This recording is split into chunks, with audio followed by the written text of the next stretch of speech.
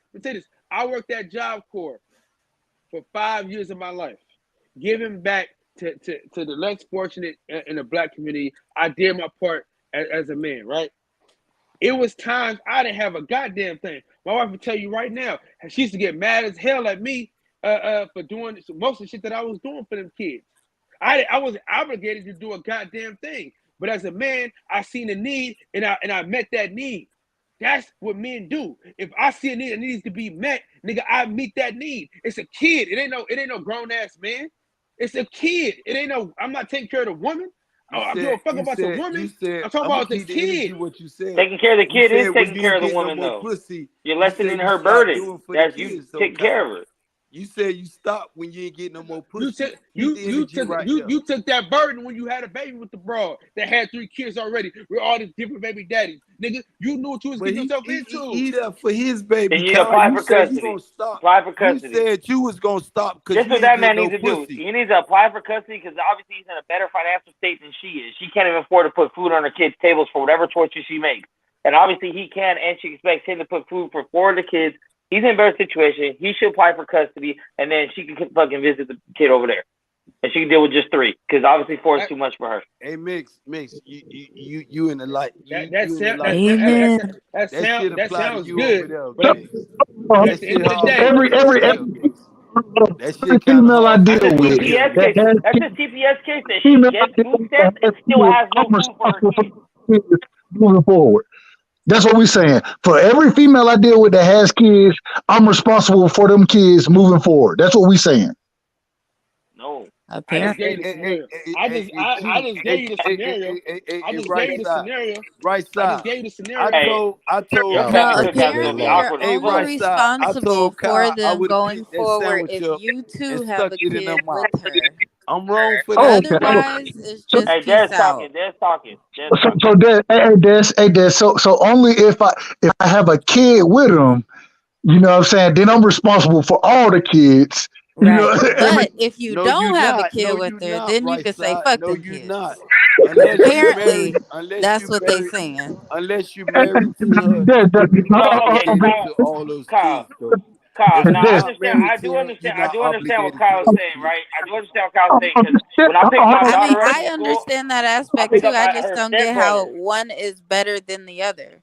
So in one If aspect he's you can not leave married, behind the how kids he's that you was taking obligated? care of, If but he's in the other you No, can't. if it's But he's because you he not don't still want to have a have to married, look if at the he's relationship not with the kids. married, other That's it. kids if in he's not both married to her, situations. how he's obligated We though if can't he's talk not at the married? same time. Listen, hey, Des, we're not hey, going over Des. talk. We're not going over talk Desi. Okay, listen, No, shut no, the fuck no. up I'm and asking Des the listen. question. I want to ask the question. I All want to right, ask the question. we So can't Des, over talk. We can't over talk. Go so ahead. Des, if I have a child with you and you got kids, I'm responsible for them kids, right? And I'm responsible for my kid. If I have a If you're child with married, another if you're married. female, no, they're not married. They were never married. So if I No, have I'm a saying child if with another only if you're female, married, you obligated. hold on, Ben, hold on. If I have a child with another individual, right? So I got 2 kids out here. I got 2 kids, but my baby mamas, they got one got 4 kids, one got 3 kids. So in this situation, I'm required to be responsible for 9 kids at this situation. That's what we're saying. In summary, that's what I've taken away too, is that if you are messing with a woman and she already has children and you two get into a relationship and then you guys have a child together, you're now responsible for not just your child, but all her children. But Okay. if you guys have a relationship and have no child together, but she still had other children and you still met these other children, apparently it's okay for you not to be responsible for those children because then you can just break away from the relationship So because hold Can you I on. don't ask have the to see queen a her every question? day. Can I Last ask the But question. queen it's a Yes. the wait, Go because ahead, Dad. Kyle's argument initially was that it's about the kids. So Kyle, how do you feel okay just saying like, all right, peace, I don't never have to see you again because we broke up, if you did in fact form a relationship with her children while you guys were dating? How is that okay but not the latter? He's But still let me ask responsible the for them queen a kids. question. Can I ask the queen a question? Based on his I point, also, yeah, he's still Yeah. responsible for those kids.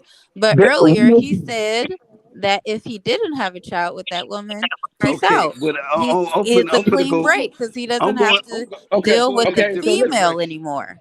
hold on, I'm let going in the a listen. queen. different direction. Hold on, man, Israel. You know I love you. You know I love you. Let her finish, bro. I couldn't even hear what you was saying because you was over talking. Let her finish, Dude, you bro. gotta stop over talking, bro. God damn. Who me? My bad. I'm saying in general, bro. Let her finish her point. God damn. Say it one more time, Queen. Say it one more time, baby.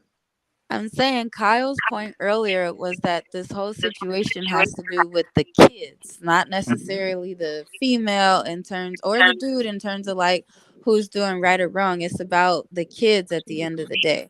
So if that's your point, Kyle, then earlier you mentioned that if you are in a relationship with a woman that has kids already, but you two don't have a child together, then you can just have a clean break from that woman and her children and move on with your life and not be responsible for those kids.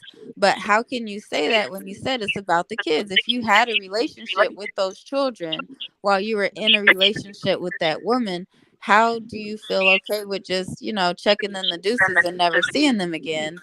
Versus if you had a child with her and you still come back, then you're responsible for that kid and her other children. Because at the end of the day, in both scenarios, the children are affected by the breakup.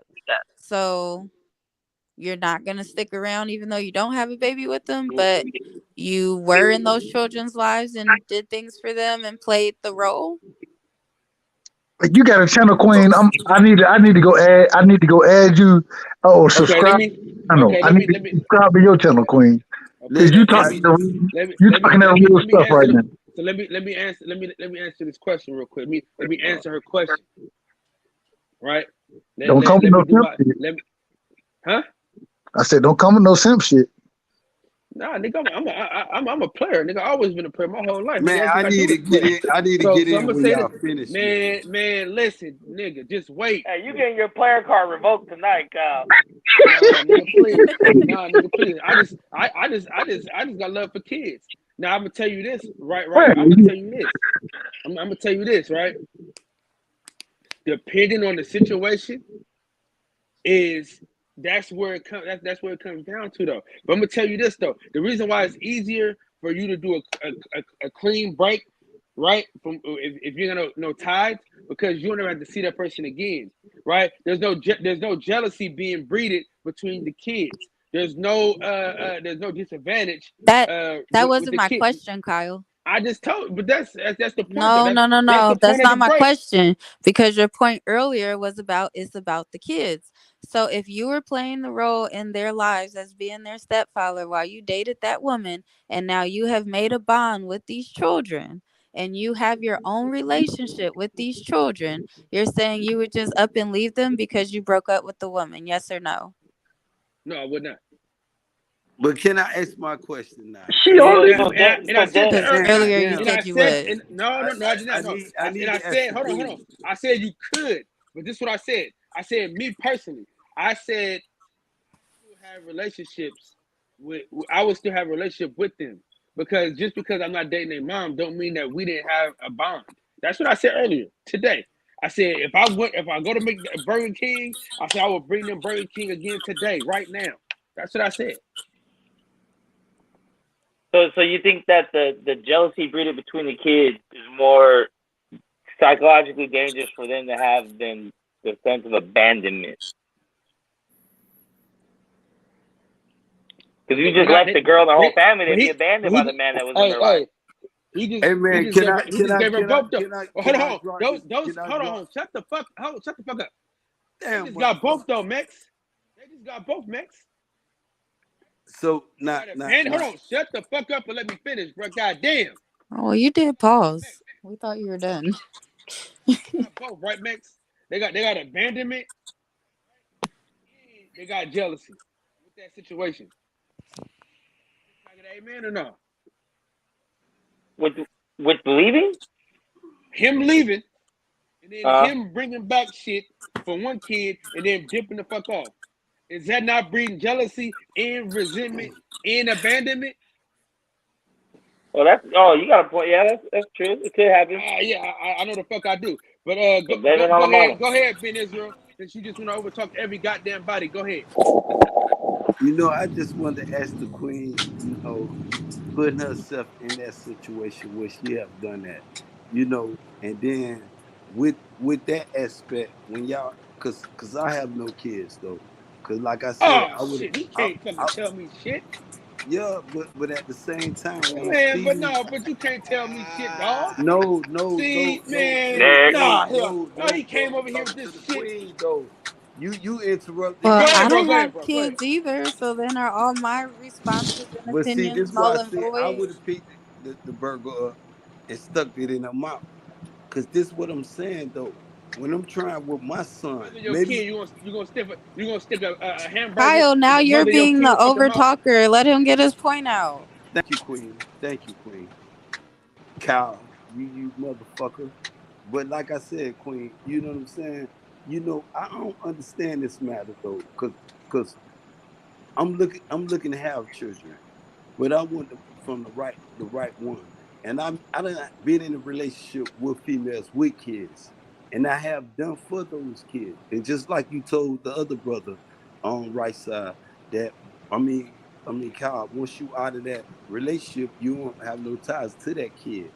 But just say I took my ski mask off. I took my rubber off. In other words, I call it a ski mask. If I take my rubber off and we go raw, and now all of a sudden I'm in that dude situation though. Would you get mad? I'm saying though, at the time I can't afford it right now. I'm trying to explain it. Maybe he couldn't explain everything in that chat that I can't afford. I can't pay for everybody. It'll break me. You know what I'm saying? She steady saying she get her food Cause I stamps borrow your phone real quick. 2011.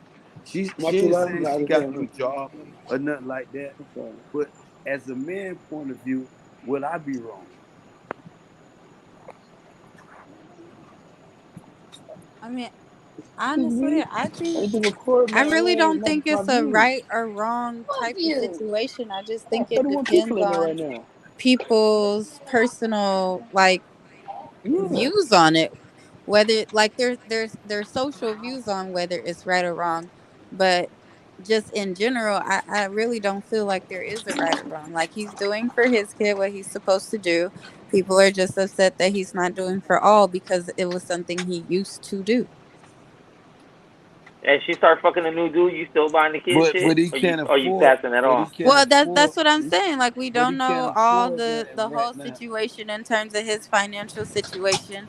And Exactly. just because he was That's what doing I'm it talking about. before, that doesn't mean like he can afford to do it. That just might mean he felt Yeah. like he had to because they were dating. So there are different standards and expectations when you're dating somebody, especially when you're dating Oh someone yeah. with kids, right? For dating, yeah, So yeah. You then now that yeah. they are no longer dating, I think people are just looking at it. Bye So you're bye. just saying fuck those kids, and it's like, well, not really. It's just that like I really wasn't in the standpoint to do it then, but I'm really not in the standpoint to do it now. Cause like, what if he was able to buy them McDonald's and stuff like that when they were dating because they lived together or they were splitting bills? Somebody's background is loud. Yeah. Ben Someone got Israel, their window mute down. your Something. mic. Yeah, so it's just like I don't know, like I don't necessarily agree or disagree with what was going on cuz like there's probably, another side to the story because as Kyle played, there was the video in general that's gone viral and then we had her side of the story, but there is no video played of like his perspective on like what all was going on. And like I said, like it sucks. Like, yeah, I definitely agree with what Kyle's saying in terms of like it can play a role in like affecting the kids and making them feel like, damn, like I wish my dad did stuff like that for me. And like I myself didn't feel like that growing up because my older brother has a different mom than me, but his mom was not really present, at least in a positive way, in his life. So my mom always did like whatever she did for me, she always did it for my brother too. And my brother's older. So she was already doing for him before I came along. And then even with cousins that I have that have multiple baby daddies, she has one child that's kind of sad because her oldest child, um, that girl's father, like he does nothing for her. And her second daughter, he does a lot for his daughter, but he also dated the mom prior to them having a child together. So he's in a similar situation where he was doing for her oldest before they shared a child together. So going forward, he always like I'll say like he always looked out when it was like time for back to school shopping and stuff like that, even post breakup. Like he would help out to give a couple more dollars just because he had the relationship with the older daughter already. However, as time progressed and the mom started dating other men and eventually got into her relationship with her third baby daddy, that burden of, or I won't even call it a burden, but that obligation or role of him like making sure the oldest daughter had everything she needed kind of shifted from him to baby daddy number 3, because now you're technically the active stepfather in the life. You're the one living in the home. You're the one taking on the responsibility as being the male role model in the home for these two girls. But then the oldest daughter starts to feel like, oh, dang, your dad always does stuff for you. Like the middle child's dad's taking her on trips in the country, out the country. He comes and picks her up faithfully every weekend. He moved closer so that way she could see him more often. He lives literally a mile away from the mom's house. And like I said, the oldest child's dad is just not really, he's present in her life, but he's not active. So she's always Listen, looking at her middle sister like, damn, I wish I had a dad like that. But she's not necessarily jealous of her sister of having things. It's the She relationship. because she knows essentially like that's what he's supposed to do as a dad. My dad doesn't do this. He's not a good dad. Hey, real quick, Dad. So Hey, I'm about Beck, to. too out of pocket, dude. Let me just say this real quick. I'm about to hop off. It's 3 o'clock where I'm at. You feel me? So, man, much love to all y'all, man. Man, Shout happy birthday, right side. God damn it. Everybody out, clap it appreciate up, it, man. brother. Happy birthday. Happy Happy birthday, right side. birthday. Happy birthday, brother. Man, appreciate all y'all, man. Great cooking with y'all. And hey, enjoy your Cal, 80th birthday, right side, man. You still here, baby? Hey, right side. Hey, right side. You better not eat no boogie, motherfucker. say it again. You better not eat no ass, motherfucker. I ain't even gonna lie to you, man. Israel, I got some. I got a few. Never mind. So,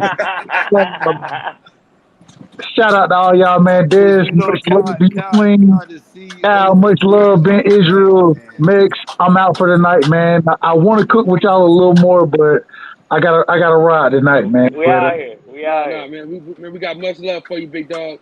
Enjoy the always, rest man. of your night. You know what I'm Happy birthday, saying? big dog. Hey, real quick, Joe, before you go, Yeah. everybody, turn your mics on, and let's clap for Dez, because she came to bring the motherfucking pain tonight, goddammit. Everybody clap for that. Yeah.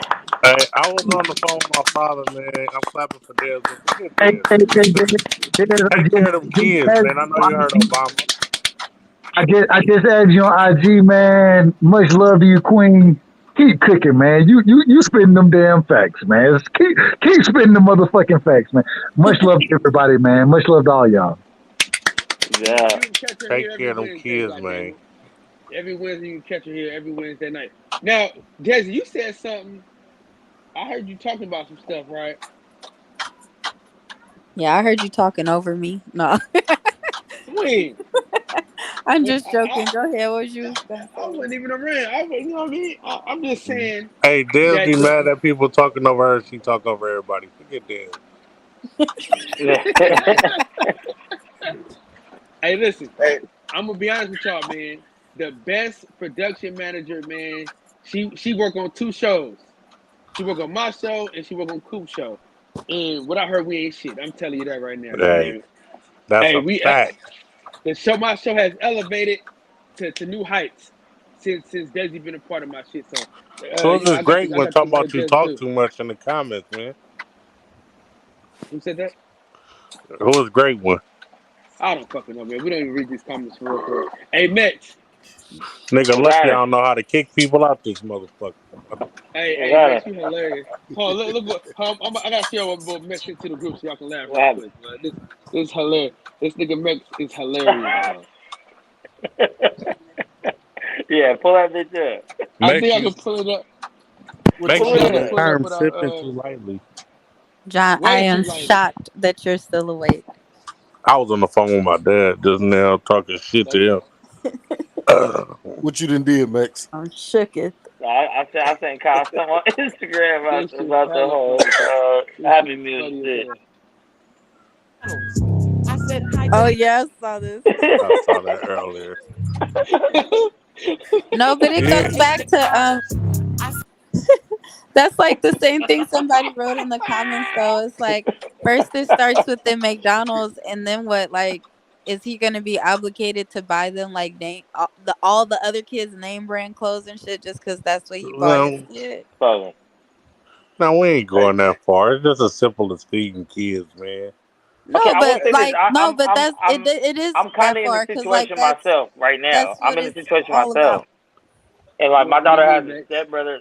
Yeah. So it's me. I have my baby mama. Right, my baby mama's about to be getting married. She has her dude. She has a kid with him, and my daughter has a stepson that's just his.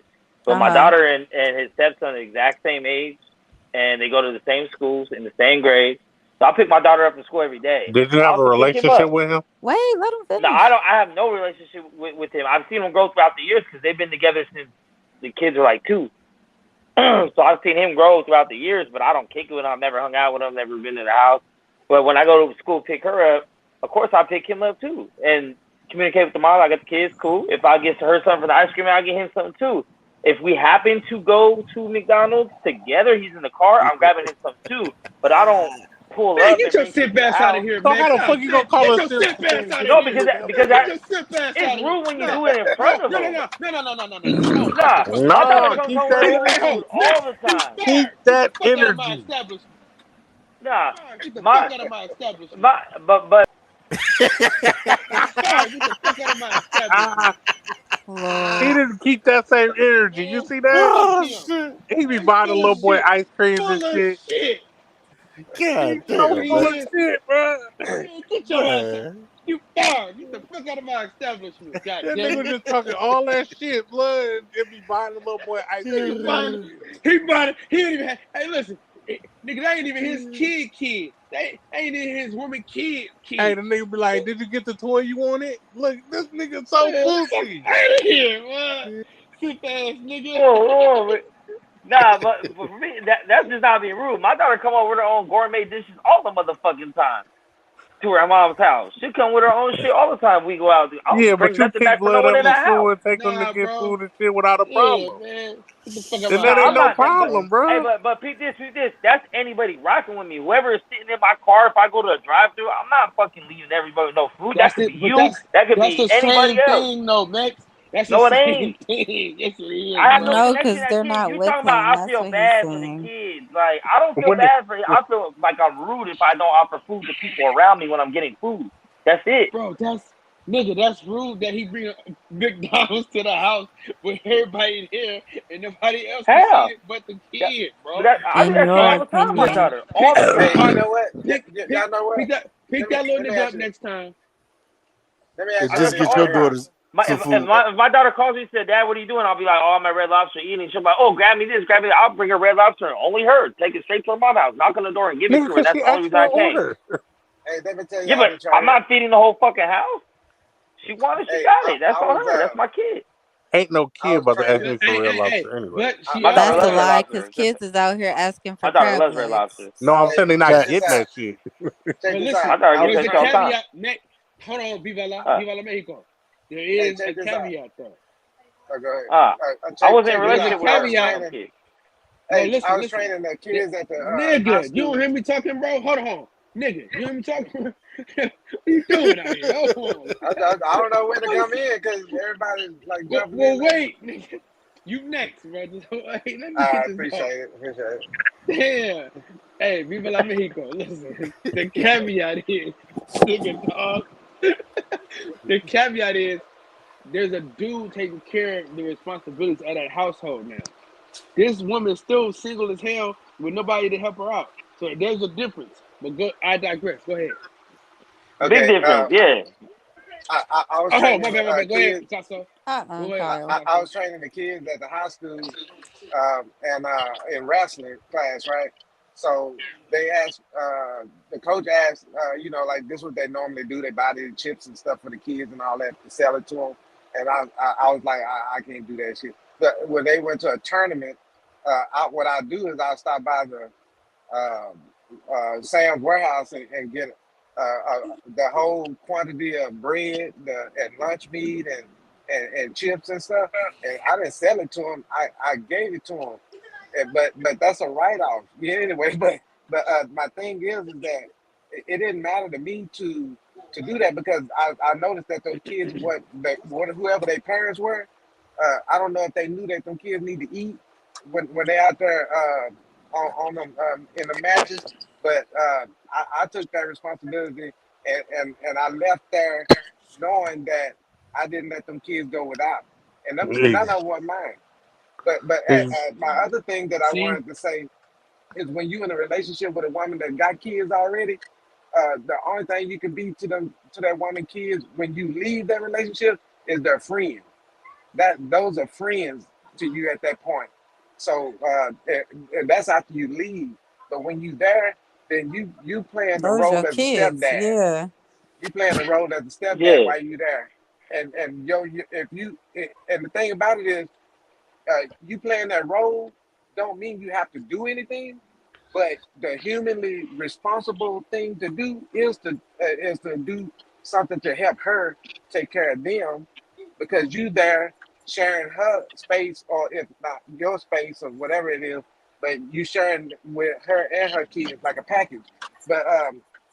But the thing is, when I was with a girl that had two boys, uh, uh, that their dad, I had to call him out first. I told her, and I told even the kids, I said, "Hey, call."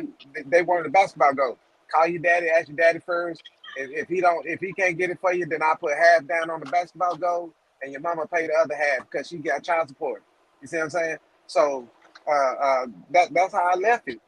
And if he chose not to, matter of fact, one of the kids died. I told y'all that before. One of the kids died in the accident. What I did was I took the check that I had got when he died, I gave it to her, right, to put on his funeral, and I didn't want nothing back because I had a relationship with him. That was my friend. Because we ended up, me and the girl broke up, but that was my friend after I left her. I gave her that money with no strings attached, and I went on. But she still called me to this day because she know that I work hard and I take care of kids. I don't let no kid go without. And the thing You a about it is simp. I can't be You because you a simp in Mexico book. He call you a simp. You a simp for that doing that. You can't be a you know simp, what? man. Everybody see it in their own way Nah, that's because different. If somebody died, bro, and That's you real giving money nigga towards that, shit. that's way No, different, bro. Of course, who wouldn't do that? Come that's on, no, bro. but he said he got the That's not basketball goal feeding too. kids Like on a regular basis. When I go to the that's what park, real I buy niggas out the do, park. I bro. buy every kid in the park, whether I know him or not. Go to the ice cream man. What you want? I drop So whatever. why I wouldn't drop a you 50-piece of ice cream man. wait, wait, But wait, I'm not wait? So you'll buy responsible for ice people's cream kids. from random kids